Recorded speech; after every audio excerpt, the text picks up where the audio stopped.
Welcome to ఉద్యోగ అన్వేషణ channel. 4th March 2024 editorials చూద్దాము. మహిళా సాధికారతకు మరో మార్గము. ఇప్పుడు అంతర్జాతీయ మహిళా దినోత్సవం సమీపిస్తున్న వేళ ఇలాంటి ఆర్టికల్ ఎక్కువగా రావడం చూస్తున్నాం మనము. చూద్దాం ఏమి ఇచ్చారో. దేశ సాగు రంగంలో మహిళల పాత్ర ఎంతో కీలకము. నేటికి వారు అనేక దుర్విచక్షణలకు ఎదుర్కొంటున్నారు. ఈ దుస్థితిని నివారించి గ్రామీణ మహిళల ఆర్థికాభివృద్ధికి ప్రభుత్వాలు గట్టి చర్యలు తీసుకోవాలి. ఈ మేరకు ఇటీవల కర్ణాటక ప్రభుత్వం తీసుకున్న నిర్ణయము హర్షణీయము. కాఫీ పరిశ్రమల్లో మహిళా సాధికారత దిశగా కర్ణాటక ప్రభుత్వం ఇటీవల కీలక నిర్ణయం తీసుకుంది. వ్యయ సహాయక సంఘాల నుంచి 1,00,000 మంది మహిళలకు ఎంపిక చేసి కాఫీ వ్యాపారవేత్తలుగా తీర్చిదిద్దాలని సంకల్పించింది. ఈ కార్యక్రమాన్ని కాఫీ బోర్డు సహాయంతో అమలు చేయనుంది. ఈ ప్రాజెక్టులో భాగంగా రాష్ట్ర వ్యాప్తంగా 2,500 కాఫీ కేంద్రాలను నెలకొల్పాలని లక్ష్యంగా పెట్టుకుంది. దీనివల్ల మహిళలకు మాత్రమే కాకుండా కాఫీ పరిశ్రమలకు సైతము ప్రయోజనం చేకూరనుంది. దేశంలో మొత్తం కాఫీ ఉత్పత్తి 3.5 లక్షల టన్నులు. ఇందులో దాదాపుగా 70% వాటా కర్ణాటకదే. అంటే అత్యధికంగా కాఫీ పండిస్తున్న రాష్ట్రం ఏంటి అంటే కర్ణాటక. మొత్తం పండిస్తున్న కాఫీ అంటే 3.5 లక్షల టన్నులు అన్నట్టు. కాఫీ తోటల్లో రోజువారీగా సగటుగా 5.19 లక్షల మంది ఉపాధి పొందుతున్నారు రోజువారీగా. కర్ణాటక ఆర్థిక వ్యవస్థలో కాఫీ పరిశ్రమ పాత్ర చాలా కీలకము. స్వయం సహాయక సంఘాల మహిళలు కాఫీ వ్యాపార కార్యకలాపాలను నిర్వహించడం ద్వారా ఆర్థిక స్వావలంబన సాధించవచ్చును. తద్వారా వారి కుటుంబాలకు సమాజానికి మేలు చేకూరుతుంది. వ్యవసాయ రంగంలోని గ్రామీణ మహిళా శక్తిని సాధికారత వైపు నడిపించడము దేశ ఆర్థిక వృద్ధికి ఎంతో కీలకము. దీనివల్ల పేదరికం దిగి వస్తుంది. 2030 నాటికి సుస్థిర అభివృద్ధి లక్ష్యాలను సాధించడానికి కర్ణాటక తరహా పథకాలు ఎంతగానో ఉపయోగపడతాయని నిపుణులు సూచిస్తున్నారు. దేశ ప్రజల్లో 65% వ్యవసాయము, అనుబంధ రంగాల్లో పనిచేస్తున్నారు. గ్రామీణ మహిళల్లో 80% సాగు రంగంలో ఉపాధి పొందుతున్నారు. మహిళల అభివృద్ధికి దేశీయంగా ప్రభుత్వాలు అనేక పథకాలు, కార్యక్రమాలు తెచ్చాయి. మహిళా కార్మికుల ఉపాధిని పెంపొందించడానికి పారిశ్రామిక శిక్షణా సంస్థలు, ప్రాంతీయ వృత్తి శిక్షణా సంస్థలకు కేంద్రం ప్రారంభించింది. కేంద్ర రాష్ట్ర ప్రభుత్వాలు చేపట్టిన అనేక కార్యక్రమాల వల్ల గతంలో కంటే మహిళల స్థితి మెరుగుపడిందని 5వ జాతీయ కుటుంబ ఆరోగ్య సర్వే వెల్లడిస్తుంది. అయితే దేశంలోని వ్యవసాయ రంగంలోని నిమగ్నమైన మహిళల్లో నిరక్షరాస్యత అధికంగానే ఉంది. పురుషులతో పోస్తే వారికి తక్కువ వేతనమే అందుతుంది. వారి పట్ల దుర్విచక్షణ సాగుతోంది. ఆరోగ్య సంరక్షణ, ఆర్థిక అవకాశాల పరంగా గ్రామీణ మహిళలు పలు సవాళ్లు పట్టి పీడిస్తున్నాయి. మహిళా సాధికారత అనేది కేవలము లింగ సమానత్వానికి సంబంధించిన అంశమే కాదు. ఇది సామాజిక పురోగతికి కీలకము. స్త్రీలు అన్ని రంగాల్లో సాధికారత సాధిస్తేనే సమాజము అభివృద్ధి సాధిస్తుంది. దానివల్ల మెరుగైన జీవనోపాధి, కుటుంబ శ్రేయస్సు సహకారమవుతుంది. దీనికోసం మహిళలకు వృత్తి, ఉపాధుల్లో పెద్ద ఎత్తున శిక్షణ ఇవ్వాలి. ఆర్థిక కార్యకలాపాల్లో వారు పాలు పంచుకునేలాగా మరిన్ని కార్యక్రమాలు రూపొందించి అమలు చేయాలి. వారిలో అక్షరాస్యతను పెంచేందుకు ప్రభుత్వాలు చిత్తశుద్ధితో పాటుపడాలి. స్థానిక పరిశ్రమలతో అనుసంధానించి శిక్షణ అనంతరము ఉద్యోగ అవకాశాలు కల్పించాలి. భారత్లో ఆహార శుద్ధి రంగం వేగంగా అభివృద్ధి చెందుతోంది. ఆహార ధాన్యాలు, తోటలు, నూనె గింజలు శుద్ధి, మత్స్య పరిశ్రమ, డైరీ, స్పిన్నింగ్ మిల్లులకు సంబంధించిన కార్యకలాపాల్లో ఇప్పటికే మహిళలు పెద్ద సంఖ్యలో పాల్గొంటున్నారు. ఆహార శుద్ధి రంగంలోనూ స్త్రీల భాగస్వామ్యాన్ని మరింతగా పెంచేందుకు విస్తృత అవకాశాలు ఉన్నాయి. అందుకోసము రైతు ఉత్పత్తిదారులు సంఘాలను మహిళా రైతులతో ఏర్పాటు చేయాలి. ఆ సంఘాలు ఆహార శుద్ధి కార్యకలాపాలు నిర్వహించేలా ప్రభుత్వాలు ప్రోత్సహించాలి. దీనికి సంబంధించిన నూతన సాంకేతికతలపైన వారి అవగాహన కల్పించడంతో పాటు వారికి అందిపుచ్చుకోవడానికి ఆర్థిక సహాయం చేయాలి. ఆయా ఉత్పత్తుల విపణి సౌకర్యాన్ని కల్పించడము తప్పనిసరి. దీనివల్ల ఏడాది మొత్తము గ్రామీణ మహిళలకు పని దొరుకుతుంది. ఆర్థిక స్వావలంబన లేకపోతే మహిళా సాధికారత సాధ్యం కాదు. అందువల్ల అసంఘటిత రంగంలో పనిచేసే స్త్రీల ఆర్థిక వృద్ధి లక్ష్యంగా కేంద్ర రాష్ట్ర ప్రభుత్వాలు పటిష్ట చర్యలు తీసుకోవాలి. ఇది మహిళా సాధికారతకు తీసుకొచ్చిన మరికొన్ని మార్గాల గురించి సూచించడం అనేది జరిగింది. చాలా సింపుల్గా ఉంది ఈ ఆర్టికల్. ఒకటికి 2 సార్లు వినండి. మీరు న్యూస్ పేపర్ చదివే వాళ్ళైతే ఈ వీడియోను వినుకుంటూ ఒకసారి చూడండి, న్యూస్ పేపర్ని కూడా చూడండి. నెక్స్ట్ ఆర్టికల్ చూద్దాం. ఇంధన స్వావలంబనతో నవోదయము. పర్యావరణ పరిరక్షణ పెద్దపీఠం వేస్తూనే ఇంధన రంగంలో స్వావలంబనకు సహకారం చేసుకునే దిశగా భారత్ అడుగులు వేస్తుంది. ఇందుకు కేంద్ర ప్రభుత్వం అనేక చర్యలు తీసుకుంటుంది. విద్యుత్ వాహనాల తయారీకి శక్తివంతమైన బ్యాటరీ సాంకేతికతలను ఆవిష్కరణకు తోడ్పాటు అందిస్తుంది. దేశ పారిశ్రామిక రంగం నేడు శరవేగంగా పురోగమిస్తుంది.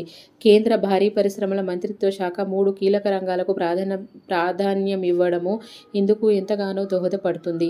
ఉత్పాదక వస్తువులు, భారీ విద్యుత్ ఉపకరణలు, మోటార్ వాహన రంగాలే అవి ముఖ్యంగా సత్వరమే విద్యుత్ వాహనాల తయారీ, వినియోగాన్ని జోరెత్తేందుకు ఫేమ్ 2 వంటి పథకాలు తీసుకొచ్చింది. ఎంతో దార్శనికతతో కూడిన ఇటువంటి పథకాలు శుద్ధ హరిత ప్రజా రవాణా రంగంలో ఓ నవశకాన్ని నాంది పలుకుతుంది.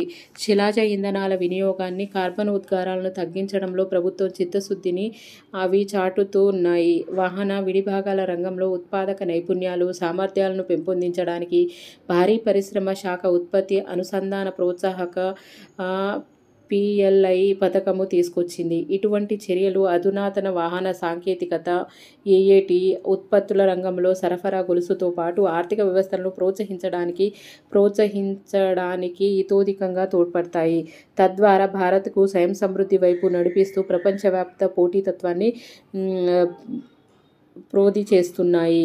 అంటే మనం భారీ విద్యుత్ ఉపకరణాలు, మోటార్ వాహనాల రంగానికి ముఖ్యంగా విద్యుత్ వాహనాల తయారీకి, వినియోగానికి ఫేమ్ 2 అనే పథకాన్ని తీసుకురావడం అనేది జరిగింది. ఫేమ్ 2 పథకం దేనికి సంబంధించింది అని అడగవచ్చు. ఇదేంటిది? విద్యుత్ ఉపకరణలు, భారీ విద్యుత్ ఉపకరణలు, మోటార్ వాహనాల రంగానికి ముఖ్యంగా సత్వరంగా విద్యుత్ వాహనాల తయారీకి, వినియోగించడానికి ఈ పథకాన్ని తీసుకురావడం అనేది జరిగింది. ఇందులో ఏంటిదంటే శుద్ధ హరిత రవాణా గురించి, అంటే వాతావరణ కాలుష్యాన్ని తగ్గించడానికి ఈ పథకం యొక్క ముఖ్య ఉద్దేశము. రసాయన బ్యాటరీలే కీలకము. ప్రధాని నరేంద్ర మోడీ చెబుతున్న ఆత్మనిర్భర వికసిత భారత్ దార్శనికతకు అనుగుణంగా భారీ పరిశ్రమల శాఖ దేశాన్ని ఆవిష్కరణ, విస్తరణల వైపు నడిపిస్తుంది. 2070 నాటికల్లా నికర శూన్య ఉద్గారాల స్థాయిని అందుకోవలసిన గమ్యాన్ని చేరుకోవడానికి విద్యుత్ వాహనాలు, EV అనే ఎలక్ట్రిక్ వెహికల్స్ను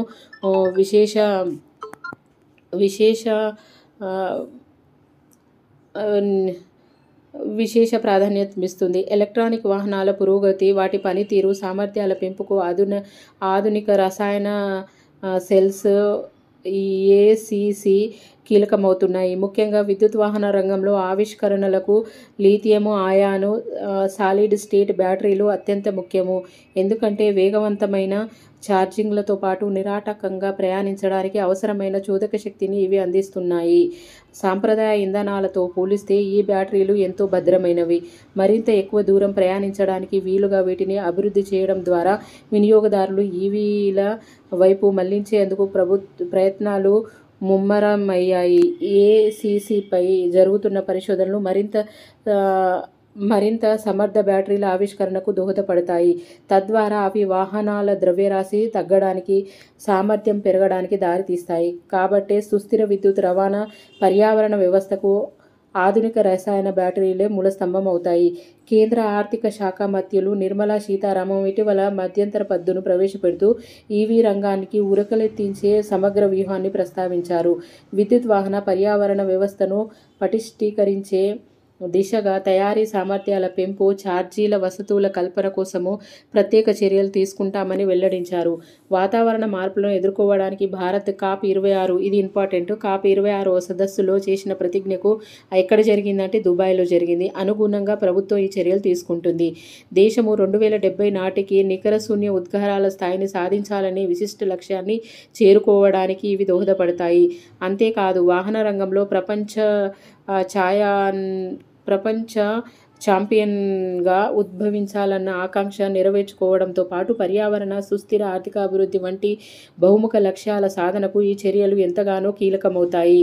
ఆటోమేటిక్ రంగం పరిణామ క్రమంలో ఆవిష్కృతమయ్యే విభిన్న బ్యాటరీ సాంకేతికతలు వేటికవే ప్రత్యేక సామర్థ్యాలు, లక్ష్యాలతో ఒకదానితో ఒకటి పోటీ పడతాయి.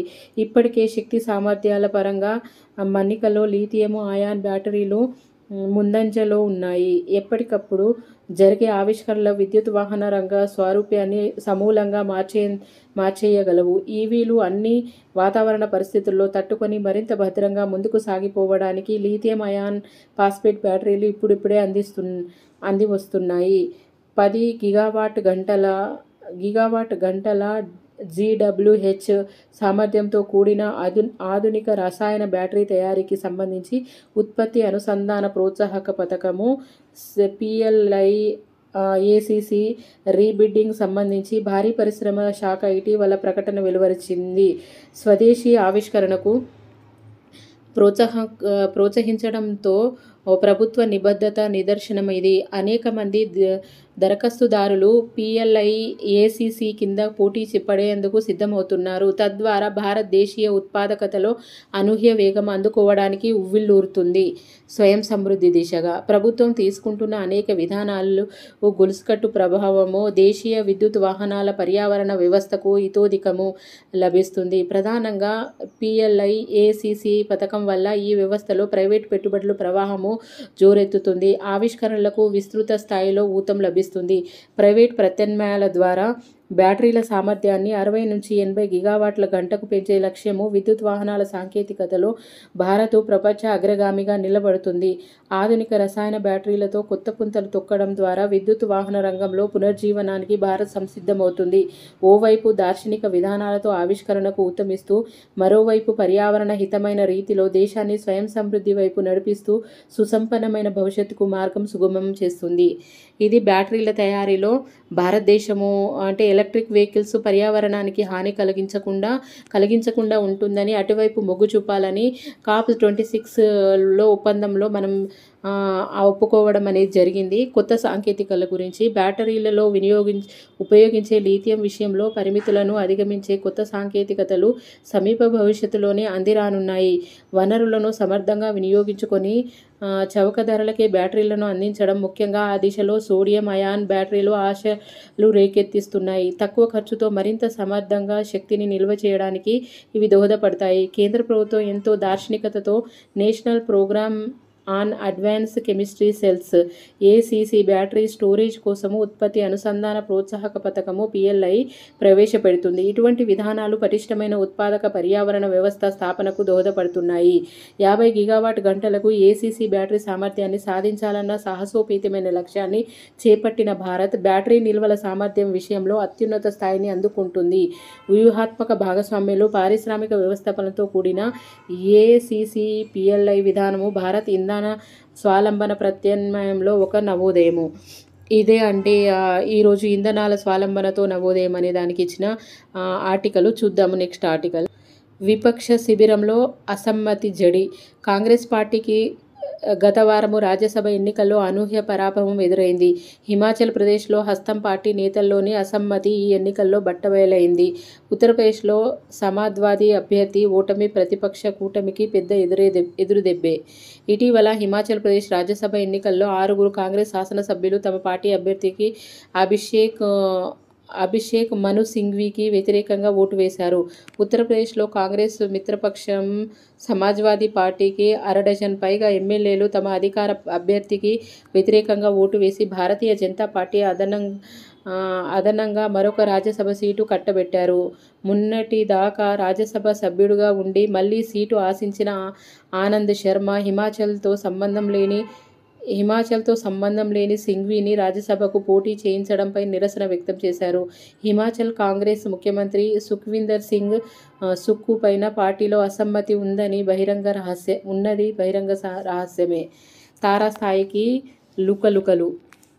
14 నెలల క్రితము సుఖ్ను కాంగ్రెస్ అధిష్టానము హిమాచల్ ప్రదేశ్ ముఖ్యమంత్రిగా ప్రకటించినప్పటికీ కొందరు ఎమ్మెల్యేలు నిరసన తెలిపారు. గతంలో 6 సార్లు హిమాచల్ సీఎంగా పనిచేసిన వీరభద్ర సింగ్ భార్య, ప్రస్తుతం PCC అధ్యక్షురాలు ప్రతిభా సింగ్ను గానీ, ఆమె కుమారుడు విక్రమాదిత్యను గానీ ముఖ్యమంత్రిగా నియమించాలన్నది వారి అభిమతము. దాన్ని కాదని అధిష్టానము సుఖ్వీందర్ సుక్కు వైపుకు మొగ్గింది. ఆయన ప్రమాణ స్వీకారం చేసినప్పటి నుంచే పార్టీలో అసమ్మతి ఎదుర్కొంటున్నారు. సుక్కు వ్యతిరేకులు రాజ్యసభ ఎన్నికల దాకా ఆగి ఆయన్ను దెబ్బతీశారు. హిమాచల్ అసెంబ్లీలో 68 స్థానాలున్నాయి. హిమాచల్లో ఎన్ని స్థానాలున్నాయి? అసెంబ్లీ స్థానాలంటే 68 స్థానాలున్నాయి. కాంగ్రెస్కు 40 మంది, భాజపాకు 25 మంది సభ్యులు బలముంది. 3 ఇండిపెండెంట్లున్నారు. రాజ్యసభ ఎన్నికల్లో 6 కాంగ్రెస్ ఎమ్మెల్యేలు, 3 ఇండిపెండెంట్ల ఓట్లను చేజిక్కించుకోవడం ద్వారా భాజపా అభ్యర్థి హర్ష్ మహాజన్కు 34 ఓట్లు వచ్చాయి. ఈయన గతంలో కాంగ్రెస్ నాయకుడే. 2022లో భాజపాలో చేరారు. కాంగ్రెస్ అభ్యర్థి మను సింఘ్వీకి సైతం 34 ఓట్లు దక్కాయి. ఎన్నికల సంఘము డ్రా ద్వారా విజేతగా ప్రకటించింది. మహాజన్ గెలుపుతో కాంగ్రెస్ ప్రభుత్వం పరిస్థితి అస్థిరంగా మారింది. రాజ్యసభ ఎన్నిక ముగిసిన మరుసటి రోజు 15 మంది భాజపా ఎమ్మెల్యేలు సస్పెండ్ చేసి బడ్జెట్కు మూజువాణి ఓటుతో ఆమోదించారు. తరువాత శాసనసభ వాయిదా పడింది. రాజ్యసభ ఎన్నికల్లో క్రాస్ ఓటింగ్కు పాల్పడిన 6 కాంగ్రెస్ ఎమ్మెల్యేలను స్పీకర్ సస్పెండ్ చేశారు. సస్పెండ్ విధివిధానాలను స్పీకర్ సరిగా పాటించలేదంటూ వారు కోర్టును ఆశ్రయించారు. ప్రతిభా సింగ్ కుమారుడు పీడబ్ల్యూడీ మంత్రి విక్రమాదిత్య సింగ్ తన పదవికి రాజీనామా చేశారు. ముఖ్యమంత్రి తనను పనిచేయనివ్వడం లేదని ఆయన ఆరోపించారు. హిమాచల్లో బయటి వ్యక్తిని రాజ్యసభకు నామినేట్ చేయడము కాంగ్రెస్ అధిష్టానము స్వయంకృత పరాభవమే. రాష్ట్ర కాంగ్రెస్ లుకలుకలు తారస్థాయికి చేరినందువల్ల రాబోయే లోక్సభ ఎన్నికల్లో ఆ పార్టీ విజయావకాశాలపై అనుమానాలు వ్యక్తమవుతున్నాయి. హిమాచల్ ప్రదేశ్ 4 లోక్సభ స్థానాలు ఉన్నాయి. హిమాచల్ ప్రదేశ్ ఎన్ని లోక్సభ స్థానాలు అనేది ఇక్కడ ఇంపార్టెంట్. 4 లోక్సభ స్థానాలు ఉన్నాయి. పొత్తుపై ప్రభావము. రానున్న లోక్సభ ఎన్నికల్లో ఉత్తరప్రదేశ్లో 63 సీట్లకు సమాజ్వాదీ, 17 సీట్లకు కాంగ్రెస్ పోటీ చేయాలని ఒప్పందం కుదిరింది. రాజ్యసభ ఎన్నికల్లో 7 సమాజ్వాదీ సభ్యులు భాజపాకు ఓటు వేయడంతో పొత్తుపై నీలినీడలు కమ్ముకున్నాయి. ఈ తిరుగుబాటు సభ్యులు సోనియా, రాహుల్ నియోజకవర్గాలైన రాయ్బరేలీ, అమేథీలకు చెందిన వారే. అయోధ్యలో రామమందిర ప్రారంభోత్సవానికి తాము వ్యక్తిగత హోదాలోనైనా హాజరు కావడానికి సమాజ్వాదీ పార్టీ అధినేత అఖిలేష్ యాదవ్ అనుమతించకపోవడంపై వారు గుర్రుగా ఉన్నారు. అయోధ్య కార్యక్రమంలో పాల్గొంటే ముస్లిం ఓటు బ్యాంకు కోల్పోతానని అఖిలేష్ భయము. రామమందిర కార్యక్రమానికి ఆయన గైహాజరు కావడం యాదవ్ వర్గానికి రుచించడం లేదు. ఇది రానున్న లోక్సభ ఎన్నికల్లో కాంగ్రెస్ సమాజ్వాదీ పొత్తు విజయ అవకాశాలపై ప్రతికూల ప్రభావం చూపుతుందని విశ్లేషణలు వ్యక్తమవుతున్నాయి. రాహుల్ గాంధీ గత లోక్సభ ఎన్నికల్లో కేరళలోని వయనాడ్ నుంచి ఎన్నికయ్యారు. ఈసారి ఇక్కడి నుంచి వామపక్షాలే పోటీ చేయదలిచాయి. అందువల్ల రాహుల్ తెలంగాణలో ఏదో ఒక నియోజకవర్గానికి మారవచ్చు. మరోవైపు సోనియా గాంధీ ఇటీవల రాజస్థాన్ నుంచి రాజ్యసభకు ఎన్నికయ్యారు. తల్లి, కుమారులు, కుటుంబ నియోజకవర్గాలైన రాయ్బరేలీ, అమేథీలు వదిలి వేరే స్థానాలకు వెతుక్కోవలసి రావడం ప్రతిపక్షాల ఉత్సాహంపై నీళ్లు చల్లే అవకాశం ఉంది. ఇలాంటి పరిస్థితుల్లో వచ్చే లోక్సభ ఎన్నికల్లో కాంగ్రెస్ ఎంత మేర ఓట్లు, సీట్లు రాబడుతుందో వేచి చూడాలి. ఇది అండి మన ఎన్నికలకు సంబంధించిన విపక్షాలకున్న అసమ్మతి జడిలో ఏ విధంగా ఎన్నికలు జరిగి ఏ విధంగా కాంగ్రెస్ పార్టీ ముందుకొస్తుందనే దాని మీద ఇచ్చిన ఆర్టికల్ చూద్దాము. Next article ఏమిచ్చారో.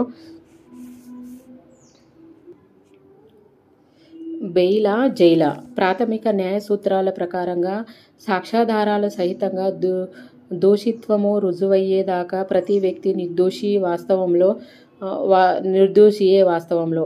అరెస్టు చేయవలసినంత అనివార్యత లేకపోయినా నిందితుల్ని యథాలాపంగా నిర్బంధించే పెడపోకడలు పెచ్చరిల్లడము మానవ హక్కుల ఉల్లంఘనే.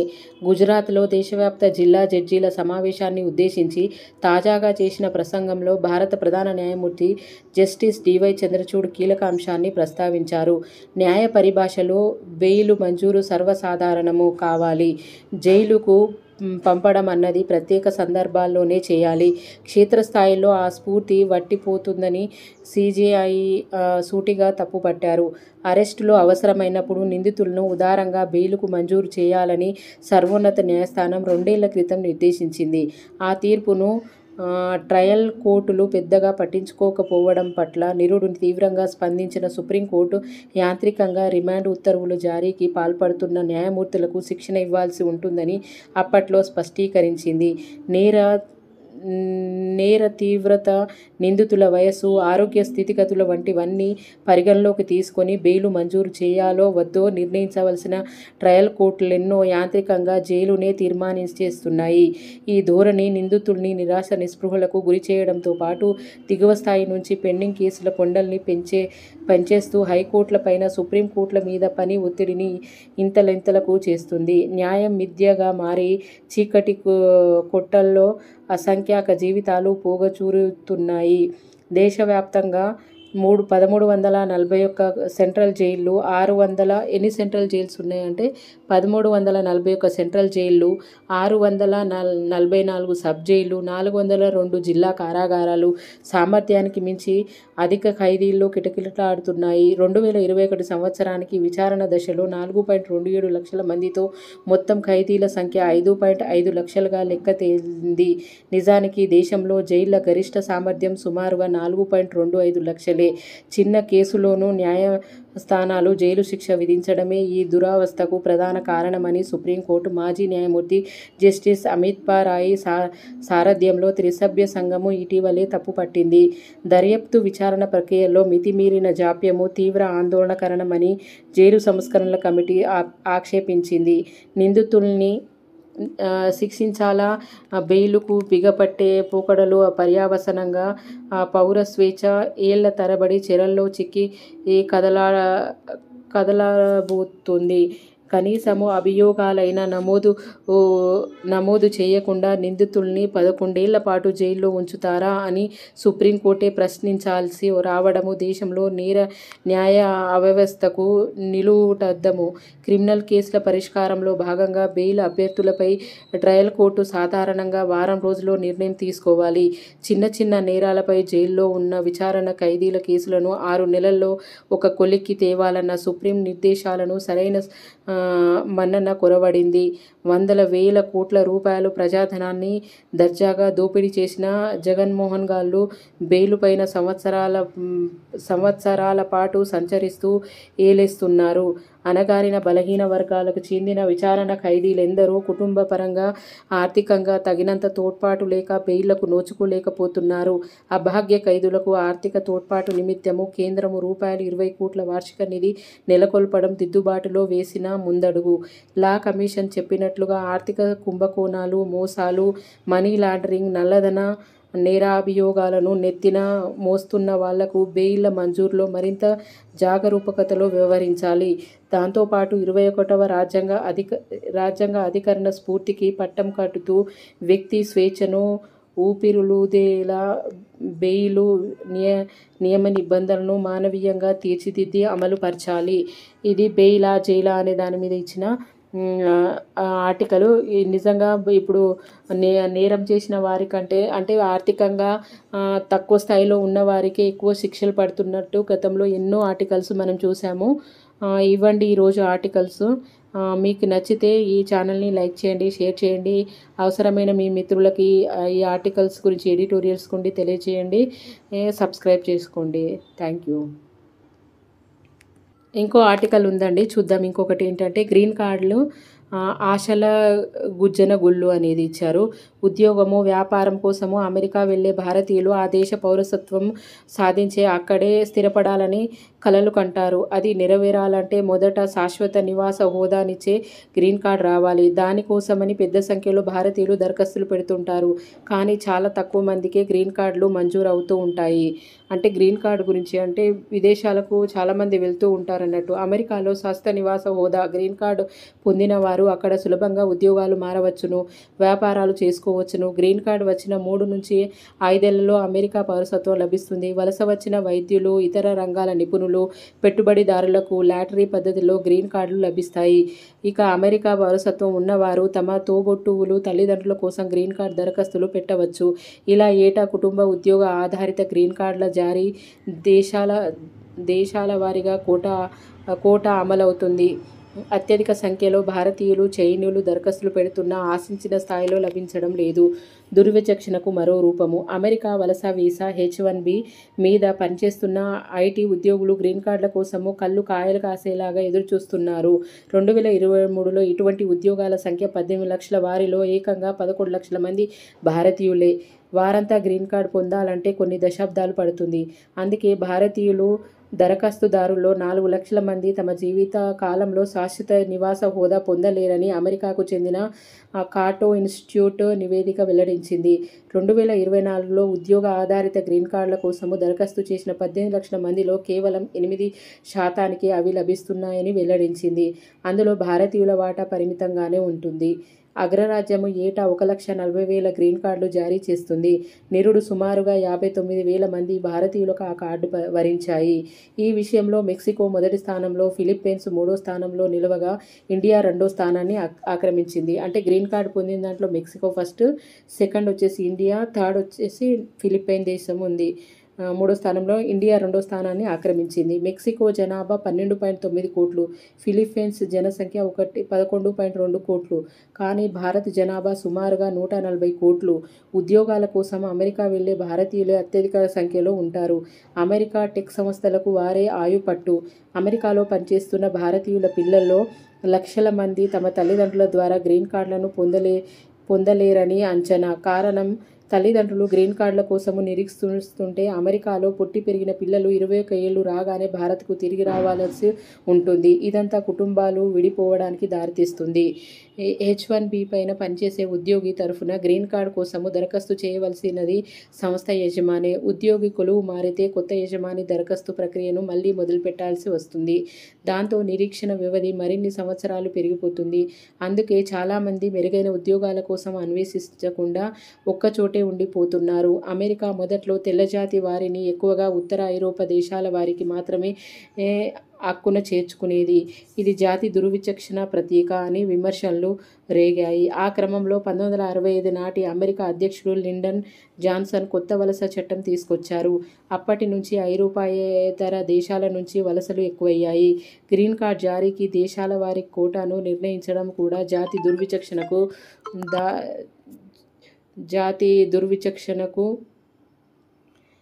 దుర్విచక్షణకు మరో రూపమని విమర్శలు వస్తున్నాయి.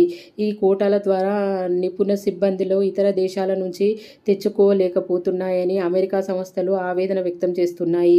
ఏటా జారీ చేసే గ్రీన్ కార్డు సంఖ్యను 2,70,000కు పెంచాలని డిమాండ్ వినిపిస్తుంది. అగ్రరాజ్యానిదే మేలు. నేడు అమెరికాలో జనాలు తగ్గుతూ వృద్ధుల సంఖ్య పెరుగుతుంది. దేశ ఆర్థికానికి కీలకమైన యువ జనాభా తరిగిపోతున్నందువల్ల నిపుణుల గిరాకీకి వలస ద్వారానే తీర్చాల్సి వస్తుంది. భూగోళంపై విస్తీర్ణము రీత్యా మూడో పెద్ద దేశమైన అమెరికా జనాభా 34 కోట్ల లోపే. విస్తీర్ణం రీత్యా ఏడో పెద్ద దేశమైన భారత జనాభా 140 కోట్లు.